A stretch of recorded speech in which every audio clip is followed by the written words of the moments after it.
everyone, and welcome to another episode of Don't Wait Till Pigs Fly, a podcast conversation with successful business owners who share their secrets of thriving in business while living with chronic illness. Here's Nancy Becker. Today we're talking with Nicolene Elhadad, and I did it almost right. Perfect, Nancy, perfect. And I just want to say I'm really excited. Just in our little conversation we just had before I turned on the recording, I know I like you a lot. Oh, thanks, Nancy. You're such a star. And I am really excited to talk to you today because I think you've got some wonderful things to share with us, information. And I know that my listeners are really going to get a lot out of our chat today. Awesome. So, Nicolene, tell us a little bit about who you are. Well, thank you, Nancy. Well, my name's Nicolene, and I am from Cape Town in South Africa, and I am a self-made millionaire. And I say that with so much pride because it took me a very long time to speak my truth. And my husband and I started our very first business from my mom's garage with the last few cents we had in the bank. And we took a chance. We took a chance because we couldn't find work any other way. My husband was a foreigner in the country. And we said, let's try something that could, create our own wealth and our own future. And it was a big gamble. We almost lost everything. It was hard. It was very, very tough in the beginning, but we got an opportunity to promote our business at a fair, almost like an expo. And this was the make or break opportunity for us. So when we went there, it was tough. We literally everything, Nancy, you can think that went wrong did. The car broke down. Our phones got stolen. I lost my wedding ring. I thought the universe was telling me to get in the car and go home because this is not your place. But my husband and I had a vision. And I think when your vision is so strong and your fire inside you is just burning brighter than anything else, it doesn't allow you to stop. And when we were driving back home from the expo, and it takes us 12 hours to drive from the city back to where we stay, the phone started ringing. And we had 7 clients call on the way home. And I can still feel the goosebumps coming of how excited we are. Now, Nancy, they didn't order much. Like they ordered one product, it was nothing big. But for me, it was the sign that I was waiting for, that this is going to be okay. And many times today, even we still see people who come to us for advice about business. They just need that sign. They just need someone to say, you're going to be okay. Keep going. And that's what we've done. So over the past 14 years, we've started 6 additional businesses. We have 7 today. But my biggest baby story that I love to share is that I started my own coffee shop because I absolutely love coffee about 4 years ago. And when we opened 3 branches in the first couple of months, I said to my husband, I think this business is meant for greatness. I really think it should be everywhere. But I did not want to, manage multiple stores. I didn't want to run it all by myself. So we took our time and we figured out a formula of how we could franchise our own business, but not like the difficult way, not corporate. I don't like red tape. My husband and I get so frustrated when you ask someone for a quote and it takes them 3 days to send it to you or someone to sign on the dotted line. So we created something that was easy and simple. And we made sure that the people that invest with us were people like us. The wife that has always dreamed of owning her own coffee shop, the retired couple that's bored at home, but they really just want to give back to the community. Those are the people that we partner with. And today we have 25 branches across the country. And honestly, Nancy, on the way here in the car before we started talking, I was just thinking it's literally the tip of the iceberg.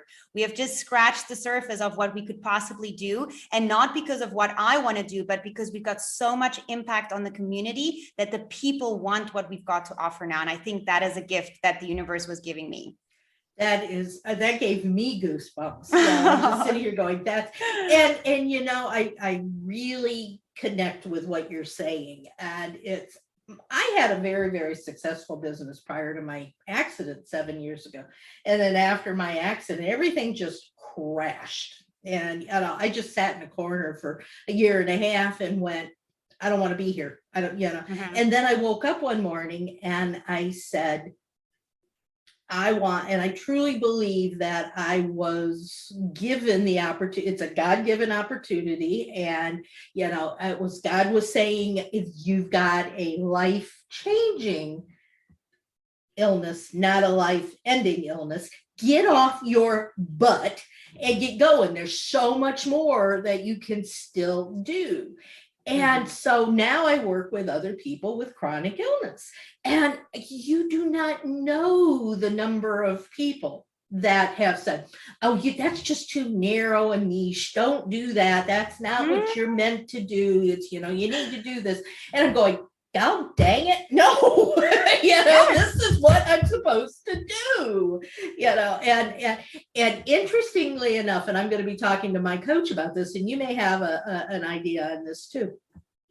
We talked a week ago, because my branding is all about, don't wait till pigs fly, get out there and do it now. And we said, well, all right, let's take the words chronic illness out of your brand message and just see where it goes. You can still do the same thing. And theoretically, because everybody knows this is chronic illness, I don't need the words chronic, right? Yeah. They'll still come to you. So for the last 2 weeks, I've been using basically the same branding message without chronic illness in it. 0 responses. I wanted to interrupt you and say, don't do that, Nancy, but I wanted you to finish the story first. 0 responses. And when I've got chronic illness in the brand, it's like people just come whoosh. Oh, this is so good. This is, so I think when you talk about doing something that really feels like you've got to do it, you need to listen to that. Yeah. And that's what makes it so special, because now someone can truly relate to you. Because if you take the word chronic out, you're just another person helping other people grow whatever the business is that they want or their life that they've got. But I'm exactly in the same shoes, Nancy. When we started my coaching business a couple of years ago, I also just wanted to help everybody and their dog grow their business. And it was amazing because I have so much experience to give. But every time I found myself coming back to franchising and opening more locations, because that's where my true passion is. And once you just own it, once you just say, you know what, this is what I'm supposed to do and not the 10 other ideas that I have right now, then you actually give off more energy and you get attracted by the right people. Yeah. It's like, I just got to get up today and I got to talk to anybody and I don't want to do that. Exactly. So another interesting thing was I just read a book and what was it called? It's called, I don't know. I can't remember what it's called, but it's about a coffee shop. Yeah. And it's telling a story. It's not just a sit down, read textbook on coffee. And it was about this coffee shop that was really, really, really successful. And they had franchises all over. Well, they weren't franchises. She ran them herself, but they were all over in about 3 states. And suddenly people quit coming.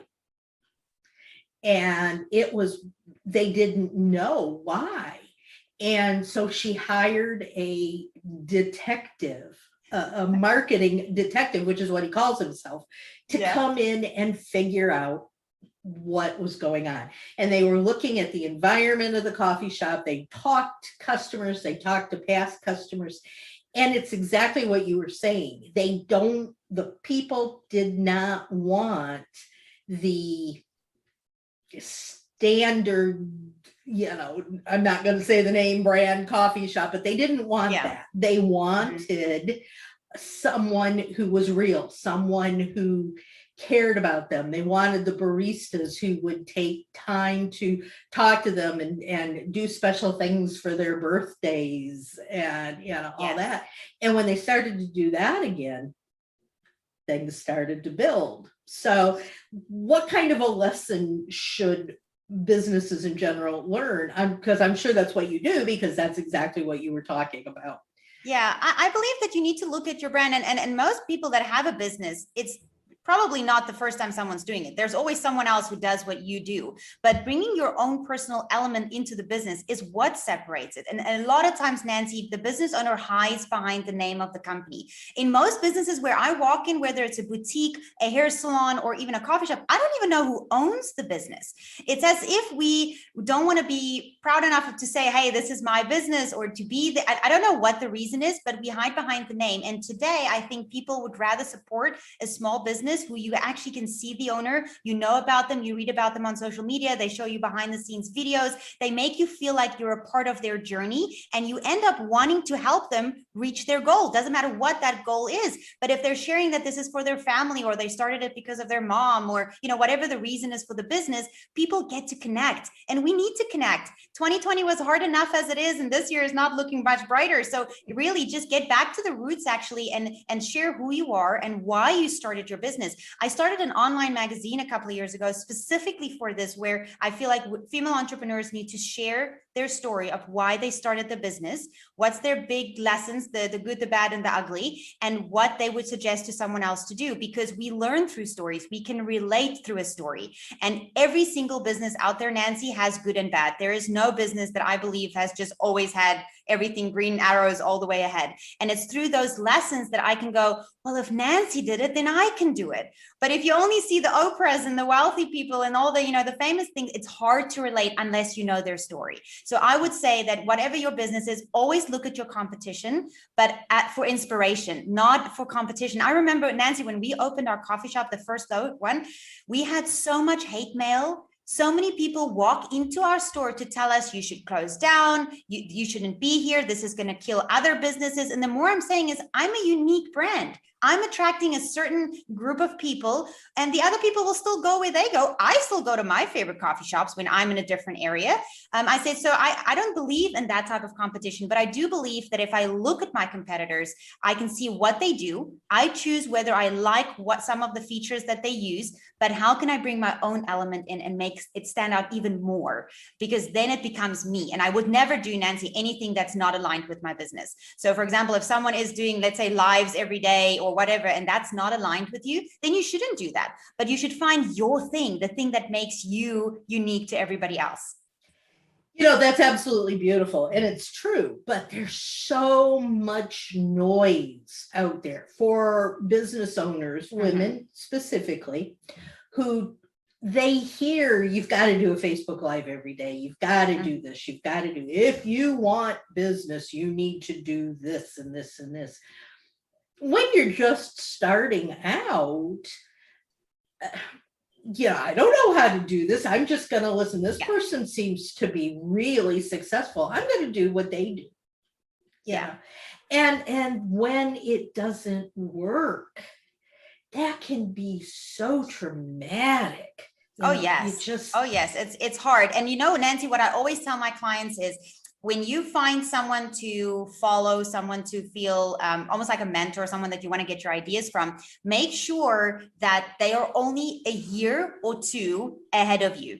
Not 10, not 20, not the one that's already making the millions, because that's when the tough times become almost like it's impossible for you to reach. But if you've got, let's say you've got a hair salon and you've got someone that you're eyeing, they've been doing it for a year or two longer than you, it feels more realistic. If they do something, you actually tell yourself, I could do this. She's only been doing this a couple of months longer than me. Like it makes it more relatable. And I think we forget that. We always want to look so far ahead. Like I teach my clients to plan 5 and 10 years ahead, but look in front of you. Look at the person that's starting now. And also, Nancy, we need to look at the people behind us, because today people are starting businesses and they're doing it faster and smarter than what we might have done, 5 years ago. And when you are in a circle or in a bubble and the people that you surround yourself with are not the ambitious type of entrepreneurs, it's hard to brainstorm with them. So you need to find that community where you can walk in, talk about your concerns or your dreams, and they support that.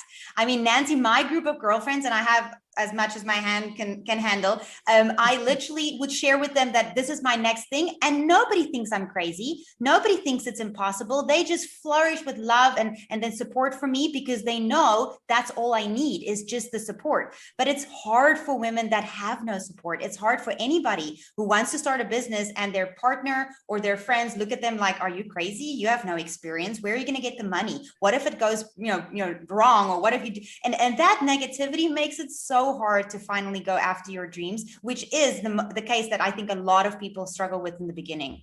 Growing a successful business is hard enough, but trying to do it while adjusting to a new challenge, like a chronic illness, can definitely derail the best of us. Nancy understands. She has been there, done that.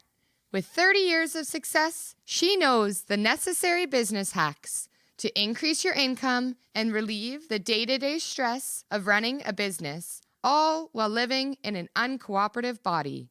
Nancy can help you. Connect with her today through the links in the show notes so you can see your business soar higher. Yeah, I agree with that totally. And my head is just jumping with so many things. Hopefully I'll remember to go back to all of them. But talking about dreams, you have a vision board behind you. Oh, yes. I have a few, actually. I enjoy making them. And I also do them with my daughter now. She's 9. I have twins. They're 9. And I'm teaching them to do things for like this year. Like, what is things that you want to, I don't want to make them think too far ahead, but it's just to show what is in our minds and to actually get it out and give it to the universe and say, you know, a beach holiday would be really nice right now, even though it's COVID and you have to wear a mask. But to put it out there, I think, Nancy, it makes it more realistic. I love also journaling, and I never even read what I've written down, but I'm getting it out because otherwise my head feels like there's too much information. And it's almost like talking to a girlfriend. If you don't have someone right now to talk to, write it down, scribble it on a piece of paper. You can even throw it away afterwards if you need to, but it's like you're having that conversation with the universe. You're saying, I would like this. Please give this to me. And also at the same time, Nancy, we need to please ask for the guidance to help me reach that. The people that think by sticking a picture of a Porsche on a piece of paper and say that I'm going to get that next year and then not do anything, it ain't going to happen. But if you're open to, I'm willing to work, I'm willing to dig deep, I'm willing to connect and collaborate and think outside the box, just ask for guidance and make sure that you take the actionable steps to do that. Go to your connection meetings and go to social media and find and ask questions. I think that's why I love Facebook groups so much. I'm not very active myself, but I used to be very much where I would go in and ask questions. And there are thousands of women there, Nancy, that never ask anything. They only watch. And I think you're missing out on the power of the group, because if you're struggling to attract a client, ask the question. Say, guys, I'm looking for a 20-year-old, you know, they need to like ice cream. Where can I find them? Put the question in there so that other people can give you advice. But by just standing on the side, watching, it's not going to give you the tools to take place in your business. I totally agree with that. And I try to do a new vision board like every 6 months. I want to do small things that I'm actually going to see forward movement. And once we've got that movement, but you're so right. I could put, you know, one of them I did was really kind of funny because it wasn't anything I did to get what I got, but I had put, we were living in my parents' house, taking care of my parents. I wanted my own house. I wanted a new car. I want, you know, all those things, but I worked my tail off to get my business to a point where I could go out and I could buy a new car. Mm-hmm. Now I got the house, but it was because my parents died and left me the house. But Nancy, that's the thing. We need to understand that the universe and God gives you things not in the way we asked for them. Unless you're clear to say, please let me win it in the lottery, that's a different thing. But if you're asking for more time to spend with the family and you, I don't want to say lose your job, but if something happens and there's all of a sudden a gap in your time, the universe is trying to help you out here, but it's the way we look at the things. And the same is with the timeline on receiving.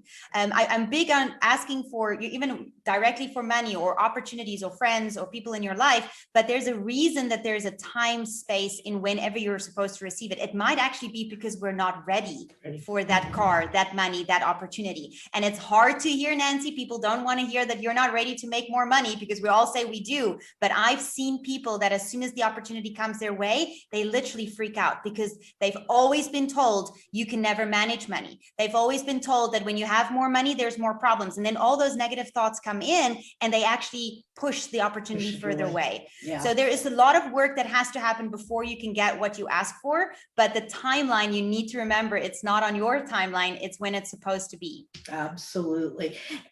And I also think one of the other things that we talked about is looking 5 years out, doing the things that are going to get you. Every client that I have starts out with doing what we call a flight plan. everything around, revolves around these flying pigs.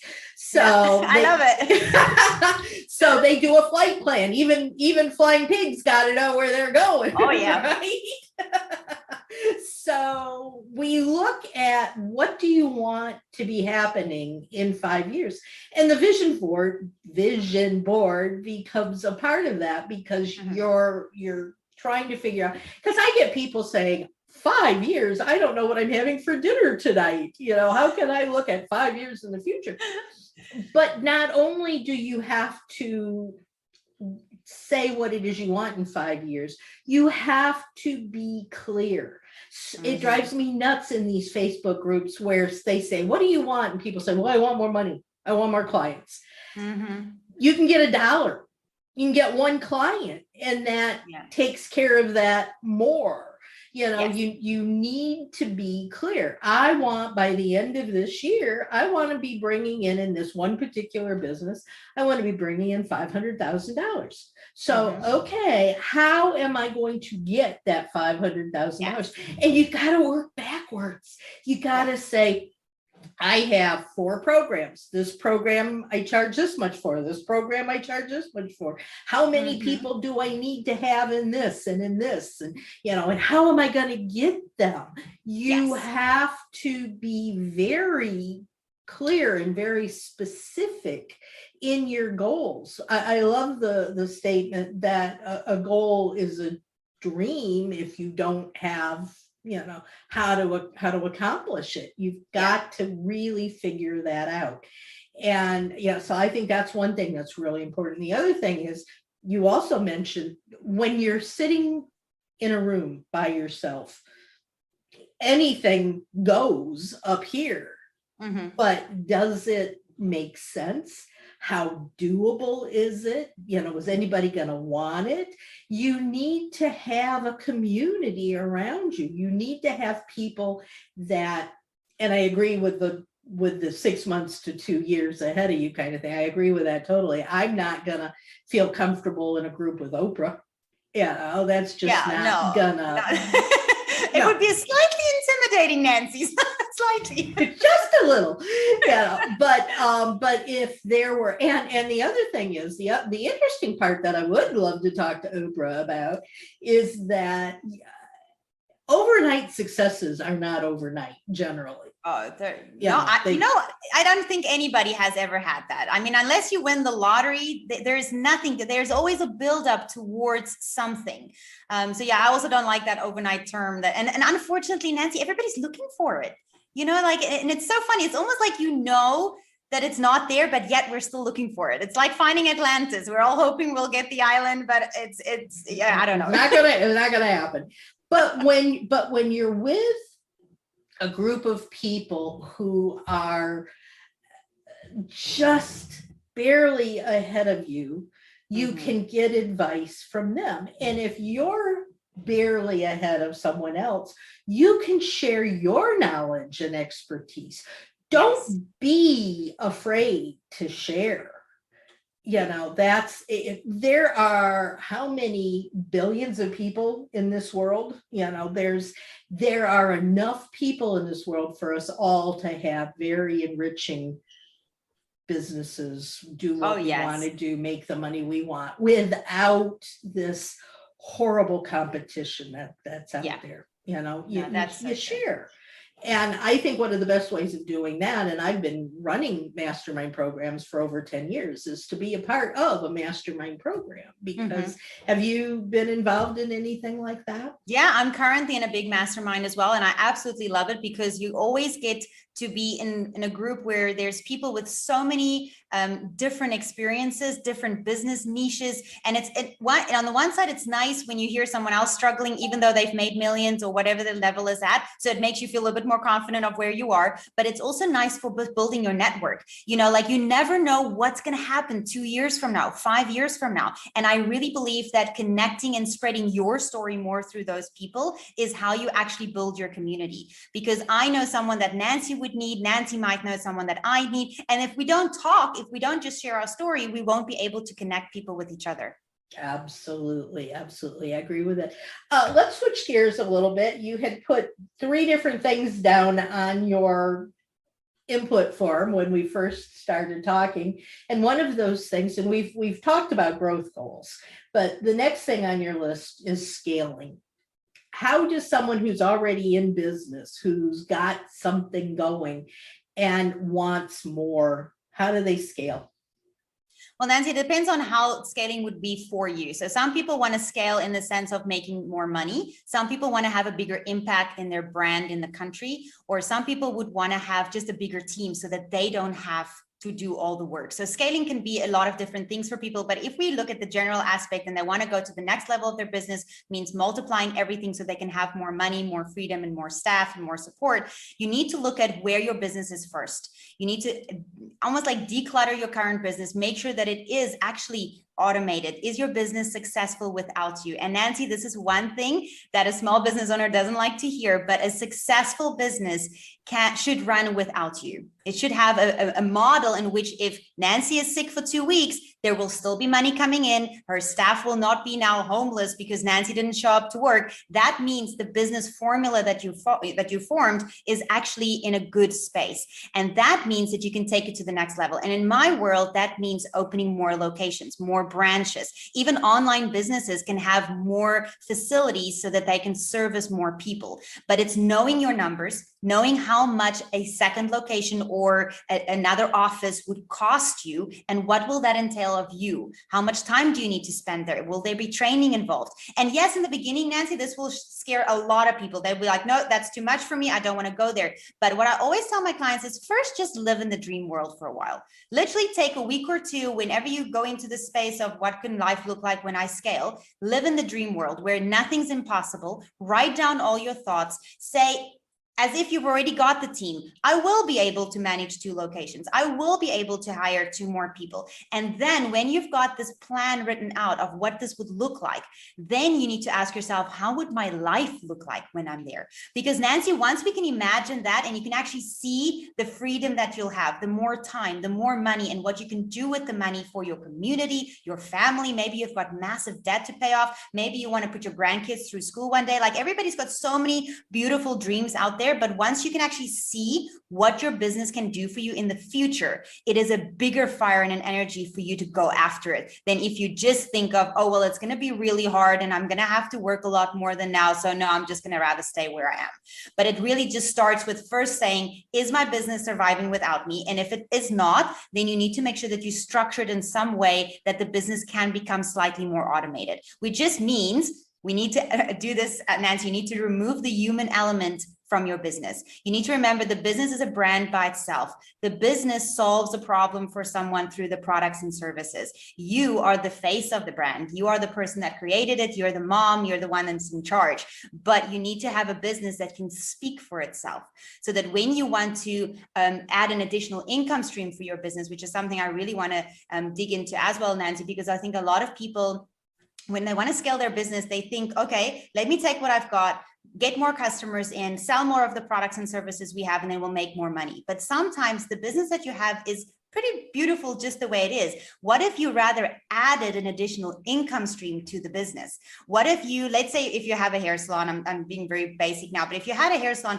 what if you could create a course where you teach people how to either do their own hair or become a hairdresser or even how to open their own hair salon separate from your day-to-day, what you do already? It's something that's maybe automated. It's a program. Maybe it's something you run on weekends or, like a retreat, there's something else, but that becomes a separate entity and is a financial source from your hair salon. So that when, unfortunately, something like COVID hits, it kills the one income stream maybe for a few weeks or months, but the other one might be able to survive. And Nancy, in our home, we have 11 income streams specifically for this purpose. I grew up in a situation where we had everything and something changed and we had almost nothing. And I think I was imprinted, unfortunately, with this type of mentality that, have multiple options so that you can secure your your family's security in and in the money section. And that's my own issues that I have to work with through money. And even though we have money, it's always interesting, Nancy, that there's still issues that everybody works through in their own way. But that's something I would also encourage people to do. Look at your business and say, if I keep it the way it is, I'm really happy the way it's running, but I would like to make more money. Is there something else you can add in from the outside into your business that will also make you scale your business in a way that you probably didn't even imagine yet? Well, and that's really interesting from a standpoint that you're not even mentioning, but my listeners are going to listen to very carefully. And that is, as an example, me. I'm going along. I have a beautiful business. Everything's fine. Wham, I'm in a car accident. Nothing. Yes. For a year and a half, my business was dormant because I couldn't move. I was in and out of hospitals, having surgeries, all kinds of different things like this. The last thing I wanted to think of was my business. Mm-hmm. So I lost all of my income coming in.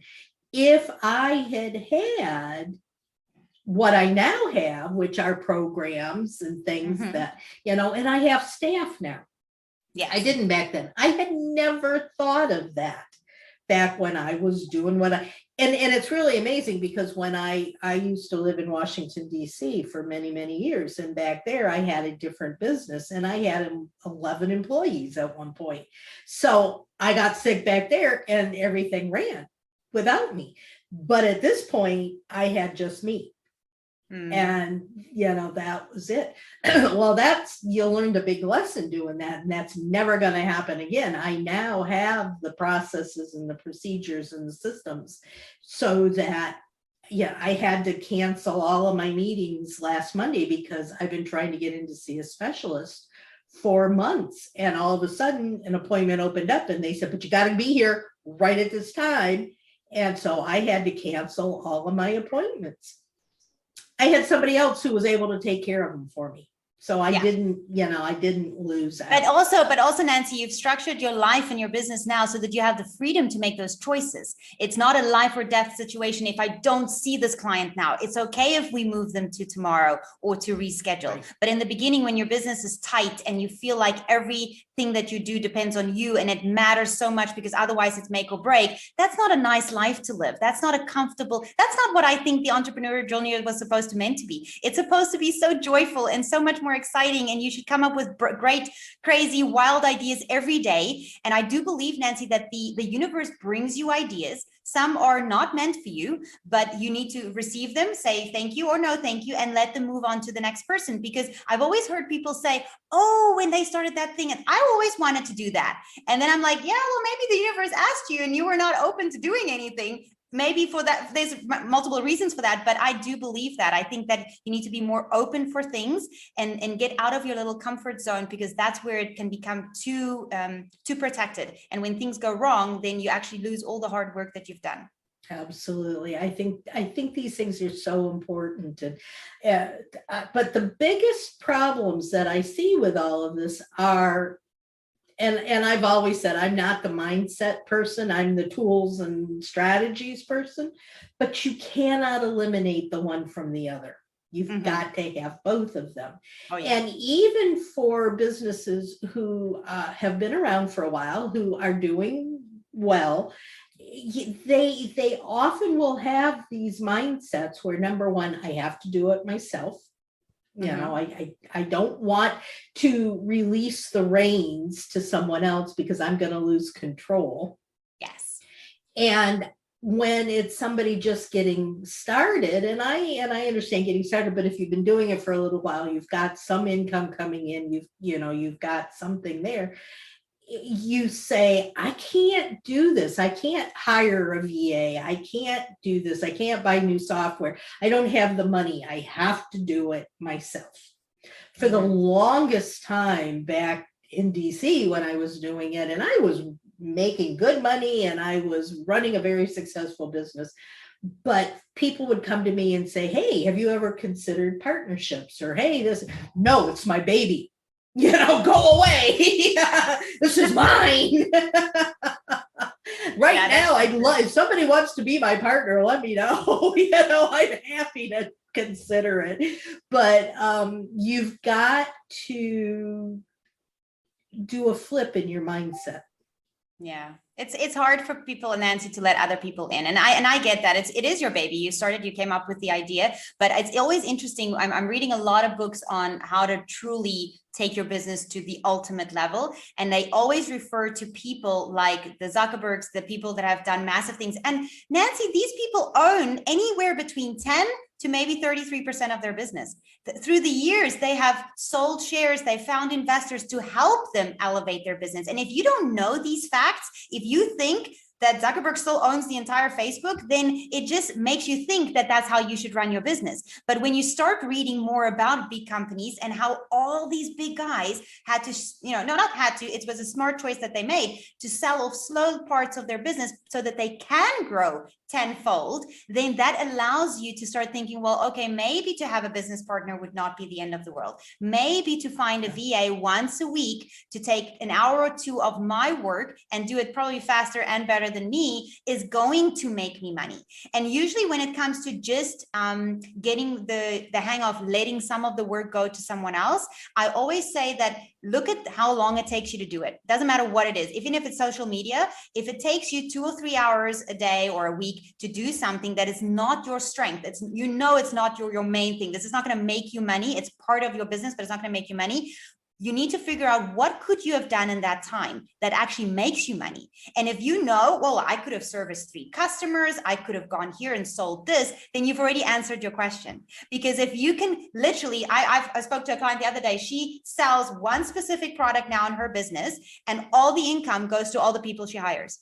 And she literally structured it that way so that she doesn't feel bad that they get paid out of her profits. They get paid from this additional product that she created. She sells it with all the other things that she has got to sell, but that income covers all 2 of her VAs. It covers the person that helps her with her copywriting and her websites because she doesn't need them all the time. She only needs them when she needs them. But I think it's because I think a lot of business owners think it has to be full-time. It has to be someone that will come in and steal my idea. It's going to be someone that, that's going to do everything wrong. And it's again, mindset. And it's like you said, Nancy, they go so close together. But if you don't read the right books, if you don't collaborate with the right people and talk to the right people, it's hard to get out of that space. That is so true. I just looked at the clock and I went, oh my goodness, we're way over our time. I love it. And I could just keep going, but we're going to have to start winding down on this. Is there something that we have not talked about that you think is important to mention? I think when it comes to the goal setting, like you were mentioning before, it's very important that we set your goal, whatever that is for your business, and then pretend to be someone else just for a few seconds, and then set a goal for that same business. Allow yourself to say, what if, let's say your business, you want to double your income, and that's your goal for the next year. Ask yourself, what would be a little bit bigger than that? What would be a little bit more scary than that? What will really take me out of my comfort zone? And it might just not be the money. It might be hiring that VA with the extra money. It might be opening another location. It might be going on an expensive vacation that you've been eyeing for a while. What is it that you can add to really juice up that goal? Because I think we sometimes make a goal so boring. It's great because it's more money, or it's another store, or it's, another team. But when you add something that you really, really want on top of it, because you almost feel like it's not going to happen now, it spices up the goal. And then, like you said, Nancy, you have to plan it back. You have to plan it back over the 12 months or 6 months, whatever time you've got for that goal, and to the day. You need to know every day, what am I going to do? And if you only have an hour a day to work on this goal, be clear. I'm going to call 5 clients every day. That is how I'm going to reach that goal. I'm going to sell 5 of these facial creams because that's going to make me make my money. I'm going to, whatever, like you need to be that clear. And Nancy, 9 out of 10 business owners do not do this. No. We have great goals. We dream big. We say we're going to do that. And we know kind of what we want to do every month. But to the day, we don't do it. And if you can start today to plan your week out beautifully like that, you will see massive changes happening, not just in your mindset, but in the ability of you of doing things, which means you'll be able to do more and faster because you can actually see what you do and you see the effect it has on your business, but you will reach your goal actually faster because of this. I also think that an important aspect of that is to write it down so that you yes, really yeah, do definitely. see I'm a it. very big, like, I don't like technology that much, so I don't do the whole online thing. I'm a very much like, I've got diaries and books and stuff everywhere on my desk, and I write down my thoughts, I plan it out, I make sure that it shows the whole week and then the whole month, because that makes it real for me. And if I can plan it out, already my mind is ticking the boxes that you can do this. But if everything just stays in your head, Nancy, and you have a bad day, it feels too hard. It feels unclear because you can't remember, what did I say was I going to do on Friday? So let's just rather not do it because I'm busy with this thing now. Yeah. But if it's on the list and it's there and it's in your face, you know you have to do it. Yeah. Amen to that. That you are preaching to the choir. Awesome. If someone wants to get a hold of you and say, hey, Nicolene, I love what you do, I want more of it, how do they do that? They can just go straight over to my website, NicoleneElhadad.com, and all my information is on there. I also have a Facebook group, Multiply to Millions, that they can connect with me with. And I also have a book coming out next year, January. So I'm super excited about that. And it's all about how to multiply to millions. Wonderful. Thank you so much. This has just been, I've got goosebumps. This has been thank you. But you're such a star. You are such a star. Thank you so much. And thank you for staying niched. Don't change the wording in your branding, Nancy. We need more people that are so niched so that communities can truly feel that they're a part of something. Because if it's just too wide, we feel lost. We feel like just another number, and we want to feel special. So thank you so much. Well, thank you, everybody. I hope you got as much amazing information today as I did. I know I was taking notes, and I'm going to keep going with all of this, and I'm going to be more aware of my planning going forward. I hope you are too. If you have any questions for either of us, you can put them in the comment section here on the podcast. If you have ideas for future sessions, let me know. And until we talk again, guys, get out there, be productive, and soar higher. Take care, everybody, and we'll talk again soon. Bye-bye.